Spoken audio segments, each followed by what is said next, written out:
Mga ka-Glen Abs, dito sa Japan, lahat ng klase ng kape meron. Okay?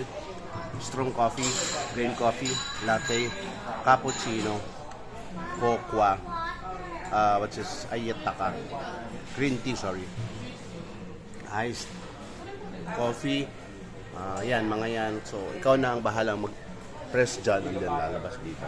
Alright, and then different kinds of which is drinks naman here. Dyan din. Lalabas dyan. Kung gusto mo i-translate ng English, just press this one. So nakalagay kung ano yung mga yan.